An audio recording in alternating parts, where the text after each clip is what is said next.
என் தங்க பிள்ளையே, இன்று இந்த வாராகி தாயானவள் என் தங்க பிள்ளை கேட்ட பணத்தையும் நகையையும் கொண்டு வந்திருக்கிறேன். இதில் உனக்கு இப்பொழுது எது அவசரமாக வேண்டுமோ அதை தொட்டுவிட்டு கண்களை மூடி இந்த பதிவினை கேட்பவர்களுக்கு நீ நினைத்ததை அப்படியே கொடுப்பேன் இன்று இரவு உன் இல்லத்திற்கு வந்து. ஏன் தெரியுமா என் தங்க பிள்ளையே, சில நாட்களாக என் தங்க பிள்ளை என்னை வழிபட்டு கொண்டிருக்கிறது. தாயே, என் இல்லத்திற்கு வரமாட்டீர்களா, என் பிரச்சனையை தீர்த்து வைக்க மாட்டீர்களா என்று என் தங்க பிள்ளை என்னை கூப்பிடு கொண்டிருக்கிறது. என் தங்க பிள்ளையே, நீ கூப்பிடக்கூடிய நேரம் சரியான நேரமாக இருந்தால் இந்த வாராகி தாய் வந்து விடுவேன். ஆனால் சில தவறுகளை செய்துவிட்டு இந்த வாராகி தாயை கூப்பிடுகிறாய். அப்படி கூப்பிட்டால் இந்த வாராகி தாயானவள் உன் இல்லத்தில் நுழைய மாட்டேன்.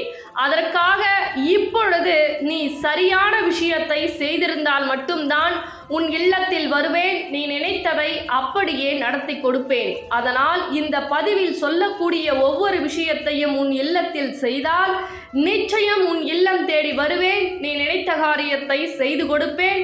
உனக்கு செல்வம் வேண்டுமென்றாலும் செல்வத்தையும் கொடுப்பேன், அல்லது பொருட்கள் வேண்டுமென்றாலும் அந்த பொருளையும் கொடுப்பேன். இந்த வாராகி தாயிடம் எதை மனதார நீ உருகி நினைத்து இந்த பதிவினை முழுவதுமாக கேட்கிறாயோ அதை உனக்காக அன்று இரவே, எப்படி என் தங்க பிள்ளையே, பூஜை செய்து அன்று முடிக்கும் தருணத்தில் உனக்கு மாற்றம் கிடைக்கும். உன்னுடைய வேண்டுதல் நிறைவேற்றப்படும் என் தங்க பிள்ளையே.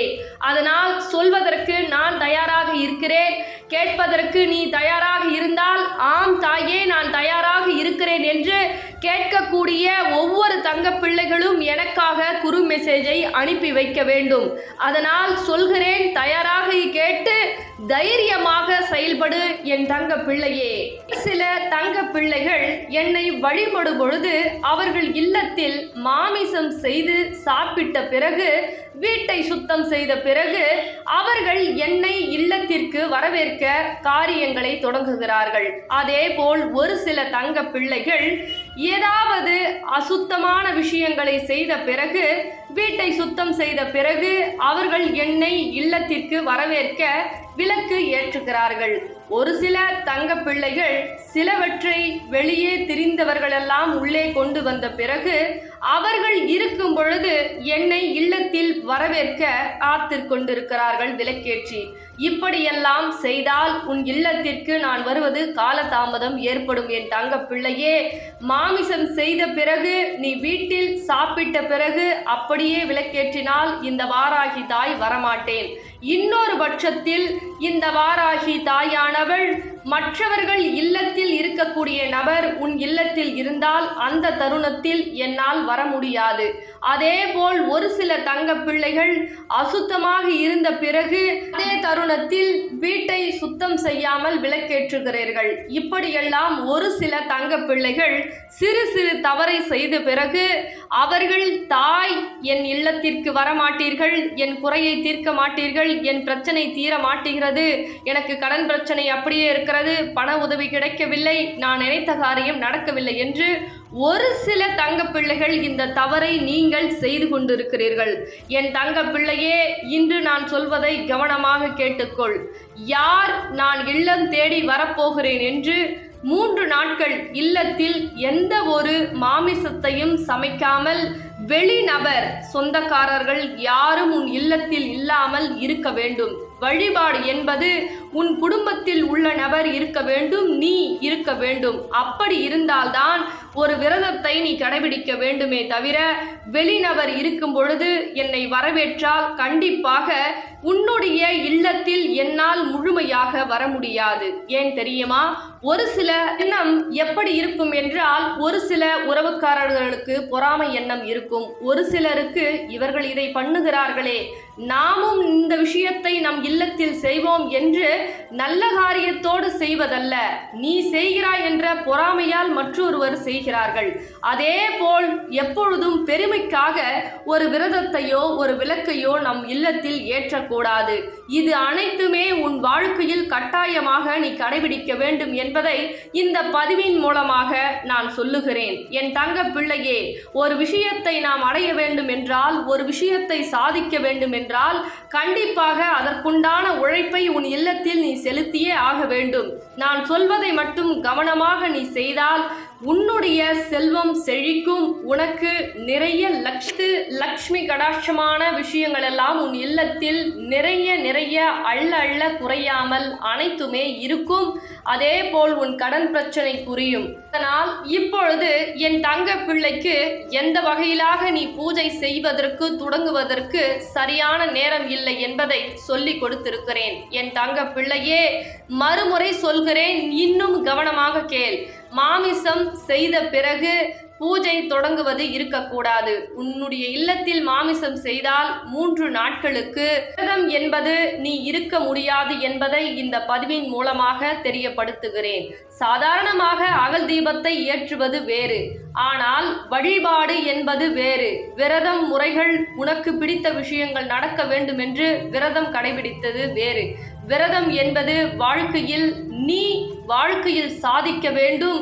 உனக்கு எந்த பிரச்சனையாக இருந்தாலும் அதை குறைகளை தீர்க்க வேண்டுமென்றால் அதற்கு சில கட்டுப்பாடுகள், சில வழிமுறைகள் இருந்தே ஆக வேண்டும் என்பதுதான் இந்த பதிவின் மூலமாக தெரியப்படுத்துகிறேன். ஆனால் வழிபாடு என்பது நீ தினந்தோறும் செய்யலாம். ஆனால் விரத கடைபிடிப்பு என்பது அது வேறு, இது வேறு என்பதை இந்த பதிவின் மூலமாக என் தங்க பிள்ளைக்கு தெரியப்படுத்துகிறேன். அதனால் உனக்கு இந்த விரதங்கள் எல்லாம் கடைபிடிக்க வேண்டும் என்றால் சில விஷயத்தை தள்ளி வைத்த பிறகுதான் நீ தொடங்க வேண்டும். இப்பொழுது உனக்கு பணப்பிரச்சனை இருக்கிறது, கடன் பிரச்சனை இருக்கிறது என்றால் என் தங்க பிள்ளை வெள்ளிக்கிழமையை தேர்ந்தெடுத்து கொள்ள வேண்டும். ஆனால் அதற்கு முன்னால் உன்னுடைய இல்லத்தில் மாமிசத்தை நீ செய்திருக்க கூடாது, சுத்தமாக இருக்க வேண்டும். அதே போல் உன்னுடைய இல்லத்தில் இருக்கக்கூடிய நபர் உன் இல்லத்தில் இருந்தால் மட்டும் போதும். வெளிநபர் இருந்து கொண்டு நீ விரதத்தை கடைபிடிக்கிறாய் என்றால் கண்டிப்பாக உன் இல்லம் தேடி நான் வரமாட்டேன். இது இந்த வாராகி தாயின் சத்திய வாக்கு.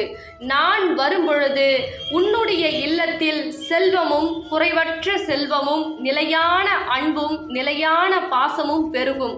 அந்த தருணத்தில் வெளி உள்ள நபர்கள் எத்துணை எண்ணம் கொண்டவர்கள் என்று உனக்கு தெரியாது. இந்த வாராகி தாயிற்கு மட்டுமே தெரியும். யார் யார் எப்படி, எந்த உறவு உனக்கு அன்பு கொடுக்கிறது, எந்த உறவு அன்பு கொடுப்பது போல் பொய்யாக நடிக்கிறது என்று அனைத்தும் அறிந்தவள் இந்த வாராகி தாயாளாவேள்.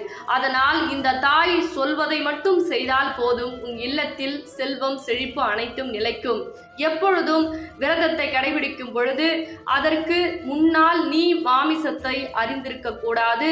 அதே போல் உன் இல்லத்தில் செய்திருக்க கூடாது. இது 2 விஷயம். 3வது நாட்கள் வெள்ளிக்கிழமை தொடங்கினால் அதற்கு முன்னால் நீ மாமிசத்தை செய்திருந்தால் நான் கண்டிப்பாக உன் இல்லம் தேடி வரமாட்டேன். விரதத்தை வெள்ளிக்கிழமை தொடங்குகிறாய் என்றால் வெள்ளிக்கிழமை மஞ்சள் நீரால் உன் வீட்டை முழுவதும் துடைத்த பிறகு உன் பூஜை அறையை மங்களகரமாகவும், அதே போல் நறுமணம் நிறைந்த வாசனை மலர்களை புகைப்படத்திற்கு அனைத்திற்கும் போட்டு இந்த வாராகி தாயின் புகைப்படத்திற்கோ அல்லது சிலைக்கோ சிகப்பு மலர்களால் அர்ச்சனை செய்து உன்னுடைய வாசலில் முழுவதும் மஞ்சள் முழுவதுமாக பூசி குங்கத்தை பொட்டாக வைத்து 2 எலுமிச்சம் பழத்தை சரிவாகமாக அறுத்து ஒரு பக்கம் மஞ்சள் இன்னொரு பக்கம் குங்குமம் என அந்த எலுமிச்சம் பழத்தை 2 திசையில் வைத்த பிறகு சிகப்பு திரியிட்டு 2 அகல் தீபத்தை ஏற்றி வைத்து பிறகு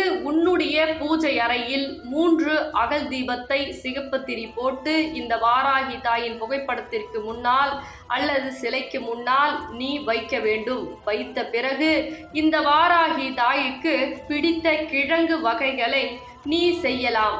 வெள்ளிக்கிழங்கோ அல்லது உருளைக்கிழங்கு, எனக்கு மண்ணில் உள்ள பொருட்கள் அனைத்தும் பிடிக்கும். அதனால் எனக்கு ஒரு பொருள் படைத்தாலே போதுமானது. ஏனென்றால் உன் இல்லத்திற்கு நான் வரப்போகிறேன். அதே போல் உன் இல்லத்திற்கு பானகத்தை கண்டிப்பாக குடிப்பேன். அதனால் இந்த தாய் வருவேன் என்று நீ நம்பிக்கையோடு வழிபட்டால் நம்பிக்கையை நான் வீண் செய்ய மாட்டேன். உன் இல்லத்திற்கு வருவேன், அத்துணை விஷயங்களையும் உனக்கு செய்து கொடுப்பேன். அதனால் எப்படி வழிபட வேண்டும்? 7 மணியில் இருந்து 8 மணி 9 மணி இந்த மணி நேரங்களில் என்னை வழிபட்டால் வருவேன். நீ நினைத்ததை கொடுப்பேன். நிச்சயமாக நீ நினைத்த காரியம் எதுவாக இருந்தாலும் அது அப்படியே நடக்கும் என்பதை மறந்து விடாதே என் தங்க பிள்ளையே. பிறகு இந்த ஒரு விஷயத்தை மற்றவர்களும் தெரிந்து கொள்ள வேண்டும். ஒரு சில தங்க பிள்ளைகள் தெரியாமல் இந்த தாய் வரவில்லை என்று வருத்தத்தில் இருக்கிறார்கள். அதனால் உன் பொன்னான கரங்களால் பகிர்ந்துவிடு. யார் இல்லத்திற்கு செல்ல வேண்டுமோ, யார் இல்லத்திற்கு யாருக்கு நான் சொல்லி புரிய வைக்க வேண்டுமோ அவர்களுக்கு புரிய வைக்கிறேன். அதனால் உன் பொன்னான கரங்களால் இந்த பதிவினை பகிர்ந்துவிடு என் தங்க பிள்ளையே.